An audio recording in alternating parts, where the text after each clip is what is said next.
Welcome to Ask the Tech Coach, brought to you by the TeacherCast Educational Network. If you are in charge of professional development and looking to build an innovative digital learning experience, this is the podcast for you.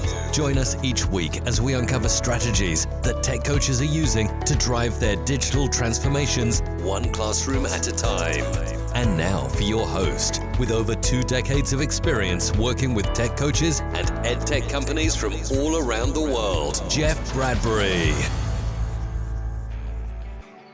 Hello, everybody, and welcome to the TeacherCast Educational Network. My name is Jeff Bradbury. Thank you so much for joining us today and making TeacherCast your home for professional development. This is Ask the Tech Coach podcast, episode number 209, and today we've got a very special episode. We're going to be talking to you about the 10 things that might be holding your coaching program back. That's right, many coaches are starting brand new programs, but I know you're out there saying, I've been coaching for a long time. What can I do differently? What are some of the things I need to look forward to? And how do I take the success that I've had and change it just slightly, maybe to get a few extra feet forward this year? We're going to be talking all about that today. But before we do that, I have a special guest returning, my good friend, my co-host, Sue Vincent. How are you today? Welcome back to Ask the Tech Coach. Hey, Jeff. Hey, all the listeners. It's so great to be back with you. I've missed you. It has been a wonderful summer. And Jeff has put out so many great bonus episodes and bonus content on the website. But I'm happy to be back talking with you guys and discussing today's topic. It is so great to have you back on the show, Sue. I have missed you. We've gone so far with lots of great content. Please, if you haven't had a chance to check out episodes like 200 through 208, check that out. But Sue, what have you been doing all summer? We haven't caught up since before ISTE. Yeah, definitely. So in July, we just spent some time with the family. My family and I went to Orlando, Florida, to Universal Studios Parks, Islands of Adventure, and Universal. Had a great time there. And then had a couple more weeks off, and it was jumping into back to school, and we're on track. Here we go. You're already in school, correct? You've got teachers in, you've got students in. Am I thinking about that right? We have 3 different campuses. One across the river in Indiana. They started about a week and a half ago. And then our ones here in Kentucky, Christian Academy of Louisville, we started yesterday. So been training new teachers the past couple weeks. So all that good stuff. Well, I am so glad to have you back on the show. We have certainly missed you. And, if you're listening to this on the day that this pops out, we're releasing this on Friday, August 12th. We're going to be getting back to our normal our normal Monday schedule. Yes. We do release these every single Monday. We've been putting out a ton of content recently, doing a Monday, Wednesday, Friday schedule.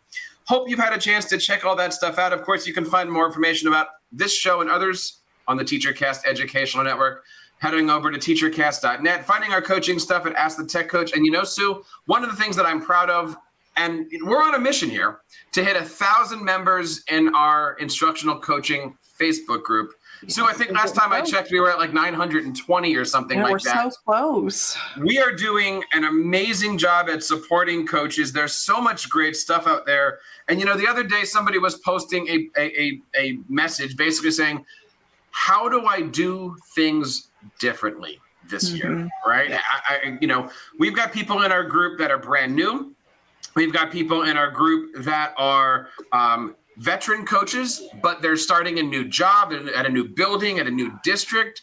But we've also got coaches out there, and maybe you're one of them, that have been doing this in the same building forever, and you're trying to figure out, how do I get that foot up in the door? How do I get more information? How do I build even more relationships? And I urge you guys, head on over to AskTheTechCoach.com, scroll all down to the bottom. We have not 1, not 2, but 3 amazing instructional coaching groups, depending on what flavor of coaching groups you like. We got a great group over on Facebook, has almost 1,000 coaches. We got a great group on LinkedIn, has almost 300 coaches or so. And if you're not necessarily a coach, but a digital learning leader, we have a great group over on a new website that just popped up, Sue, called K12leaders.com. And what we're doing over there on that site is we're not really doing coaching talk, but we're doing digital learning leader talk. So we're putting out things in our group and in our forums over there. How does how does a technology director set their coaches up for success? So no matter if you're a digital learning leader, an instructional coach, a principal, we have you covered, and we have a great plan to help you guys out. Head on over to askthetechcoach.com and find out more information about how you can support yourself and your coaching program today. Sue, we have an important question for this week. Of course, this is Ask the Tech Coach. What is the question that we're going to be answering today? So we're going to ask the question of how can I improve my coaching program and be more successful this year? It's an important question. You know, for myself, I've been doing this for 10 years. You've been doing this for, how long have you been doing this for? 15-ish. And I'm sure at the start of this year, you had a conversation with other coaches, maybe with your administrator, and they gave you goals. And goals are important, but goals don't necessarily say how to be more successful. They're basically benchmarks. I've been asking myself this question ever since ISTE of how can I take what I'm working on right now and be more efficient, be more productive, do things a little bit different here. And so we've got 10 things that we're going to go over today. And you know what? Some of these might be a little controversial, wouldn't you say, Sue? Possibly. Some of these might be ideas that you can easily fix. But some of them you may need to just have a goal and work toward. You might not be there yet. Some of these you might have to recruit other coaches, and some of these you might have to have a sit down and maybe ask your principal to listen to this episode, right? There's a lot of different ways that we want to support you here. So let's just kind of start off here, and we'll start the conversation. What is the first area that might be holding a coaching program back that we might want to kind of take a look at for this year? Yeah, so if you feel like your program is kind of getting held back, it might be that you as a coach or your coaching team, they might be focusing on every teacher in the building equally versus having a grade level or a subject area to focus on. That's huge. And we're going to talk a few times this episode, I'm sure, about the innovation curve. Yes. And if you don't know what the innovation curve is a curve that basically brings up, how innovation is adopted, how ed tech is adopted. And the way that the innovation curve looks is basically your first 5%, we call those your generals. We'll talk about that in a little bit.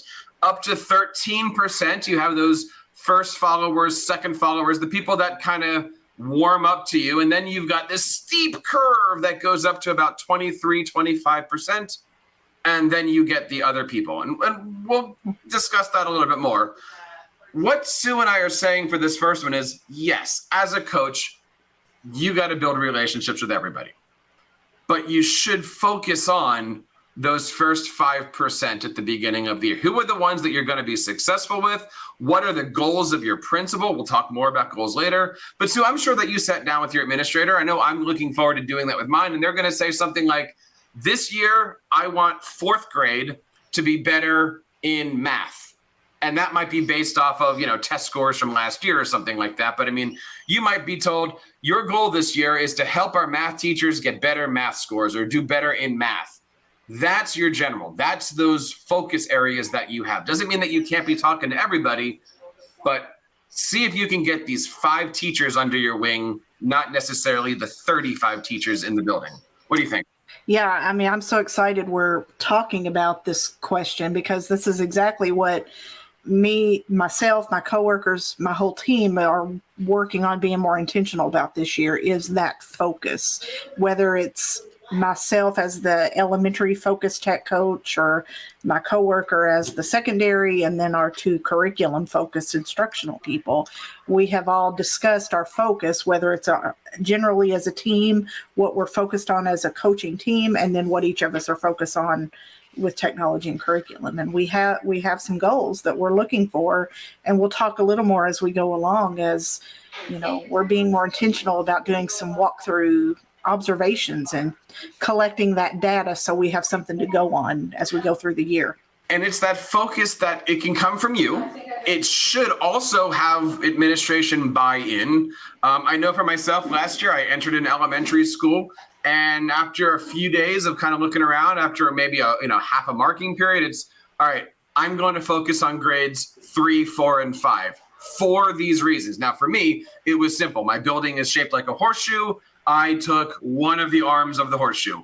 And even though I was working both sides of the horseshoe, this is where I was focusing my stuff. And I was trying to get those 5th grade students ready for 6th grade in the middle school, trying to get my 3rd grade students ready for 4th grade, and et cetera, et cetera. So have that plan.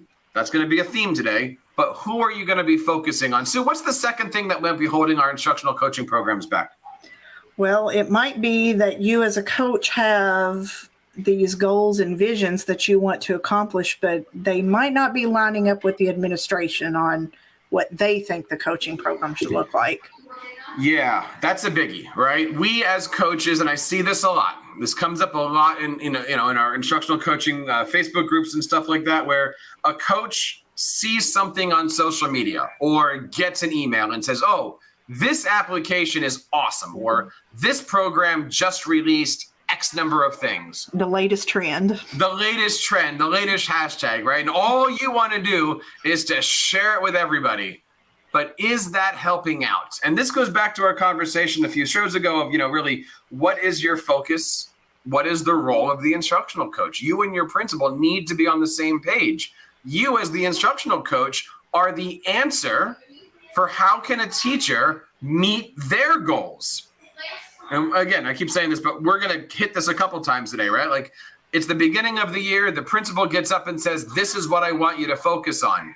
Coaches, you need to be hyper locked into that, because you are the way that they're going to solve those problems. You are the way that they're going to be meeting their goals. If you walk in and say, I'm going to help you keep the principal off your back, out of your room, then you're going to be building those relationships. But if you walk in and go, hey, did you see the latest from Wakelet or Flipgrid or Symbaloo? You're not going to be building those relationships. You're not even on the same planet that those teachers are living on. So make sure that you and your administration has a common vision on what that coaching program should look like. Make sure also, Sue, and I know you've gone through this too, your principal is setting up what a coaching cycle, coaching program looks like. It shouldn't be that coach to get up and have to say how this works. It really should come from the top down. Absolutely. And, and just because it's that latest trend that's coming through, especially you tech coaches out there, you're so excited to share it, but it may not have anything to do with the culture and climate of your school and where your teachers are right now. You could share the latest and greatest from Wakelet, but your teachers have no idea at that point. So use the guidance of your principal together as a team to know what share when. So if we're looking at the first two things, Sue, working with your principal is that common theme. Who am I focused on? What are the goals for that subgroup? How are you, the principal, going to help me set myself up for success?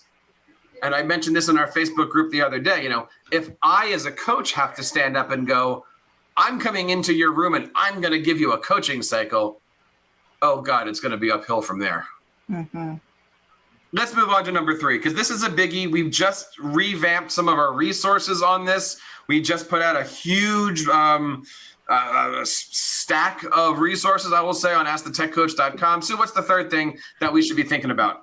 So this goes back to what I was saying about sharing for the sake of sharing. Maybe you're putting things on your website or that newsletter you're sending out, but it doesn't have anything to do with what those teachers need right there at that moment. They're not motivated to read it. So, it's so important to make what you're sharing, whether it be in a newsletter or website, what have you, in a form that's going to be engaging to them. We don't just send stuff to our students to do for the sake of doing it. I hope we want to engage them as teachers in the classroom. Same thing with coaches. We want to engage our teachers in what we have to show them.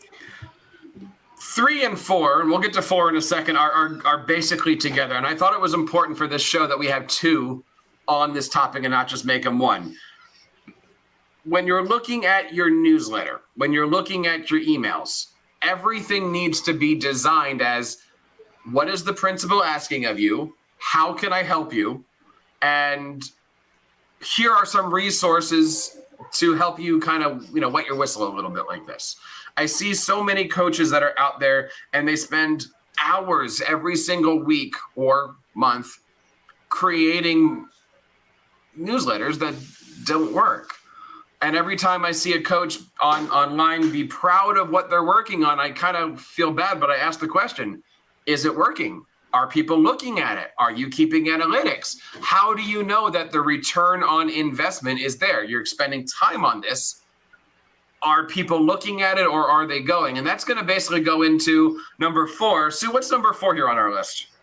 So, make your newsletter and those materials that you're sharing marketable. Again, make the teachers want to read them. Yes. And it's one thing to spend time putting together the flashiest newsletter possible. But again, if no one's reading it, it's that tree falling in the woods, right? Yeah. Always make your newsletter set up in a way that it's answering the question, how do you help out your principals, right? So in other words, if your principal is looking for group projects, your newsletter every single week needs to be focused on how to do better group projects. Now, from there, it can be, how does Google Docs help with group projects? How does Wakelet help with group projects? It could be, how does video help with group? But it's got to be focused on the fact that the principal's looking for this particular skill, activity, thing. Yes. Here's how I can help you meet that need, ... to keep the principal off your back. Yeah, and I love the phrase we used in writing out the show notes, and you can take a look if you're looking at the show notes. I love the word call to action. Mm-hmm. Have something there that you want them to answer, and make it enticing for them to want to answer. Oh, I will come to your room and do so and so with you. If you sign up here, or if you make this appointment with me. It is that call to action that's important. And I don't know how I feel about this, Sue, but whenever I talk to my principals, I always try to end the conversation with, and please remember to promote me. Yes. That sounds weird. Right? I'm not trying to tell anybody how to do their job, but at the same time, if the principal, when they're having their observation meetings, or if the principal, when they're not walking in the classroom, is not saying, hey, have you talked to Sue yet? Right? Like, Sue can help you with this. That's, again, a sign that it's going to be an uphill year for you. So you kind of have to feel like you're training your administrator to be your biggest advocate, to be your biggest commercial. But it's so true, right? Like, if a principal says, Sue, I want you to do this, and doesn't follow it up with, and go find the coach, what are you there for? Absolutely. That's huge. Because after all, you're being told to go fix something that they're looking for. And that leads us into number 6, Sue. Yes. Then that's... Oh, wait, number 5. Number 5, Sue. 5. We're not number 5. Yes. But thinking about those conversations you're having, are they passive, or are you having active coaching opportunities with those conversations? Sue, it's the beginning of the year. I'm assuming that you floated in the hallways. I'm assuming that you've gone into classrooms and you've said things like, hey, how was your summer? Yes. What do those conversations look like, and how long do they usually last? They could last really however long that teacher kind of chooses to let them last, Yes. If they're into the conversation. But that's a big part of what I try to do. I've always been a relational person, because they're not going to listen to me and be engaged in what I have to share with them, like we just said, unless I've built that relationship. And that's huge this time of year. In fact, just this afternoon, before I got home to record this episode, I was doing an extended tech training from our previous new teacher orientation with new teachers at one of our campuses. And, we spent probably 15 minutes of that meeting just having personal conversations. What's going on? How's life going? How are you feeling since that first day of school or that first orientation?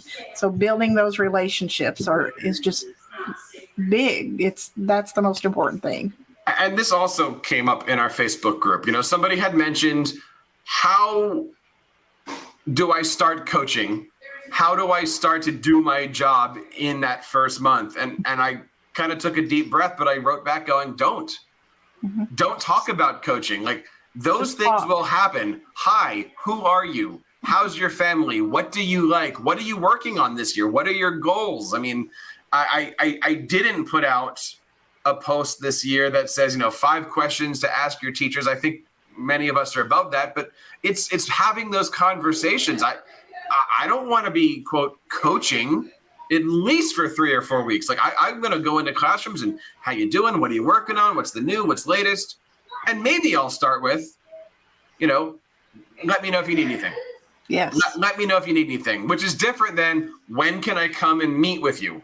That kind of tagline happens like in October. Absolutely. Right. Yeah. Like hopefully by October, you've already done a PD session. Your principal has promoted you.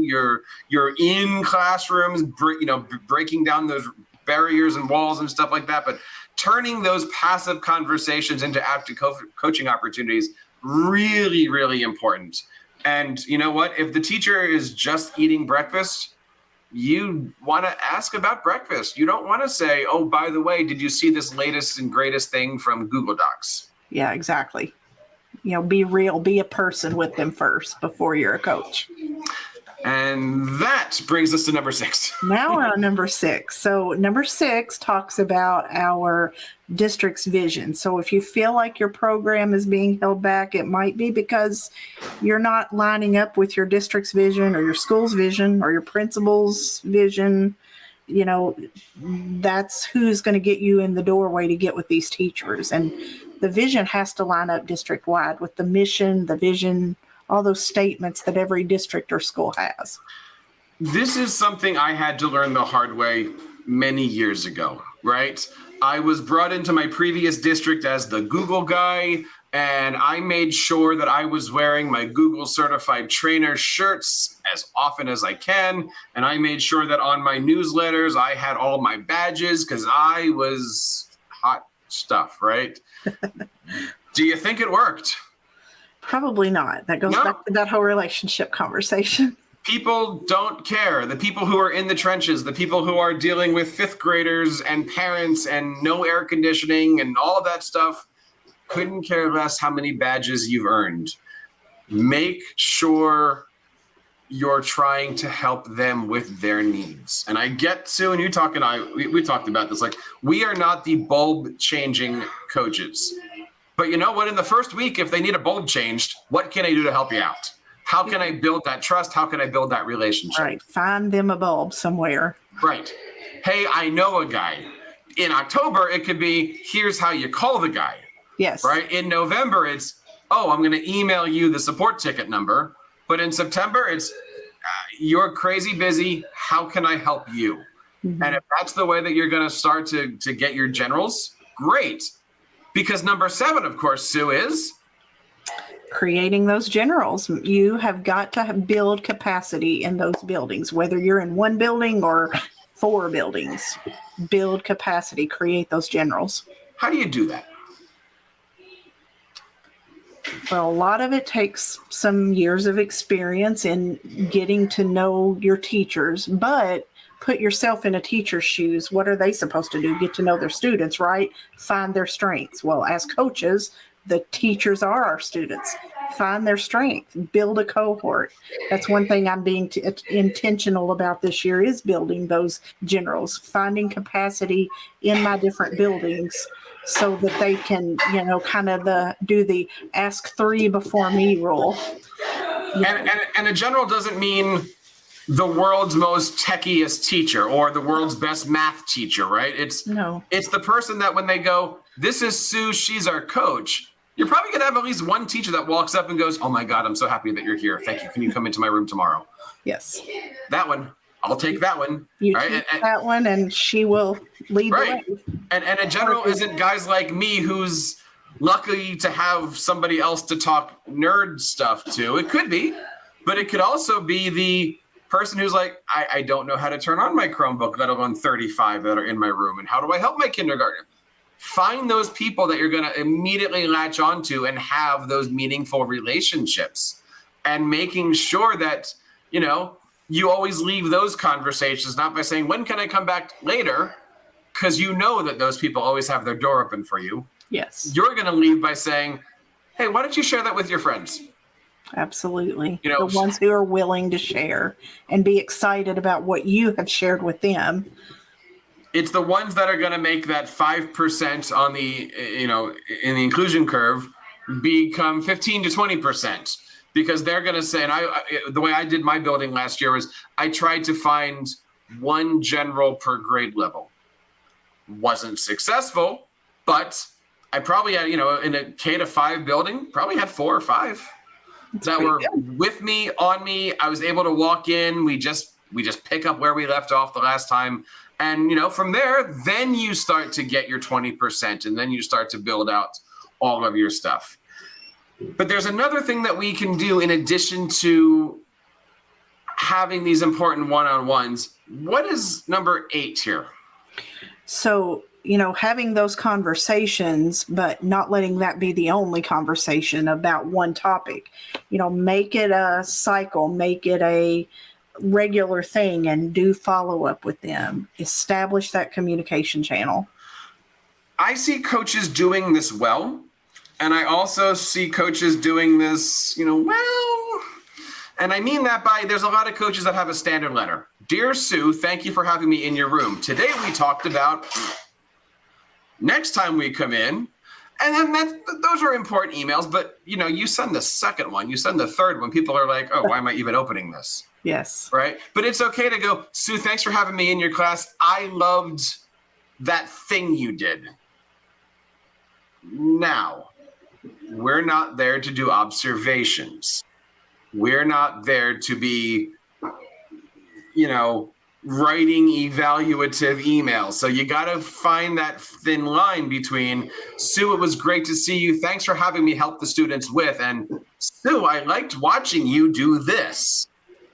There's a fine vocabulary line. Absolutely. Between writing an evaluative email and writing hey, it was really fun to spend time with you today. Yeah. And again, and like I mentioned before, this is something my team and I are being more intentional about. My coworker has been working through the Google certified coaching modules, and she's went through and created just a form for us to fill out as we go through the class. But on that form, we're making those positive follow-up phrases, not evaluative, but what we have liked. And then just we're following that up with an automatic email that's getting sent after we fill out the Google form. And it's going to, sometimes we can choose to go to the principal, but other times it may just go to that teacher. And then we want them to be reaching out to have those follow-up conversations or continuing that cycle. So we've gone through 1 through 8, and the last 2 here are kind of personal, right? We've talked a lot about this. Number 9 is basically saying, are you keeping data from those coaching conversations? What are you keeping? Where are you keeping it? Why? How? I want to ask you guys to do me a favor. Head on over to Ask the Tech Coach. Over the last 2 weeks, we have revamped all of our data tracking posts. You can now head on over to askthetechcoach.com and download a brand new copy of our coaching tracker. We've got videos on how to do it. It's a free download. Just sign up for our instructional coaching program newsletter. All of that stuff is there. Sue, you and I have talked about this a lot. Why do we want to keep data, and how should we be keeping data? Well, data's huge, and we focus a lot on data in my school system. We have a whole job position. One of my coworkers on my team, he's the data guy. And so he takes all this data, whether it's standardized assessment data or just these walkthrough data observations that we're doing with the teacher. He displays it, he puts it together, and then he lets us know how we can follow up with these teachers, what the data say about what they were doing technology-wise, where can we go with them next. And, he's huge data studio. That's a huge new app that's been a lifesaver. Yeah. It just helps you visualize where you can go next with these teachers when you're coaching them. As data is as important to coaches, it's also important for number 10. And this is the one that I want us to all focus on here. This was something that we talked about a lot last year. We've got many, many podcasts about it. This was a project of mine. Sue, let's wrap this episode up here. What is number 10? What is that one thing that we really should be focusing on in order to push our programs just a little farther this year? Make a plan. Get with your district leadership, your principal, superintendent, and have that plan for what coaching should look like in your district, in your school, and what they should be doing to standardize things throughout your entire district. I'm in a district that has coaches in single buildings, and we have coaches in multiple buildings. And I know that, you as a coach listening to this might be in 2 buildings, 5 buildings. I know we've got coaches that were recently guests on our show here that have had 19 buildings, 50 buildings. Like, I don't know how these coaches get a chance to do this. But one of the things that I always fear is, let's say Sue and I are in the same district and I go, yes, I'm doing X. And then Sue looks at me and goes, what? I'm doing X, Y, Z, A, B, C, D, E, F, G. And I'm going, oh, okay. It's really important that if a district is going to have a successful coaching program, everybody, for the most part, same page, same project, principals all have the same idea. You know, a principal is not asking me to do X and another principal is asking Sue to do Y, or even worse, in one building, I'm doing X, and in another building, I'm doing Y, Z, and A and B. Making sure to standardize these things. Now, Sue, you can talk a little bit about what you're doing. You got multiple campuses, right? Yes. Yeah, I have 3 campuses and a coworker and I take care of mainly elementary and she takes care of mainly secondary. So we've standardized that way and we know what's expected technically from the elementary standpoint and what's expected on the secondary. And then we come together as a 2-person team to, streamline that K through 12. So we, are on the same page. Talking today about the 10 areas that might be holding your instructional coaching program back. If any of the stuff on here kind of rings true, it's okay. We are here each and every week to help you out. You can find us over at AskTheTechCoach.com, and we would encourage you guys to check out our instructional coaching network. You can sign up today or on one of our Facebook groups, LinkedIn groups, K-12 leaders group. There's a lot of different ways. So I think if we can say that out of this list that we're working on 6 of 10, I think we've got a good program. I know not every coach is going to have all 10 out of 10 things working or on that improvement angle. But I mean, things like fixing your newsletter, fixing your coaching website, having a common vision, making sure that your principal is promoting you.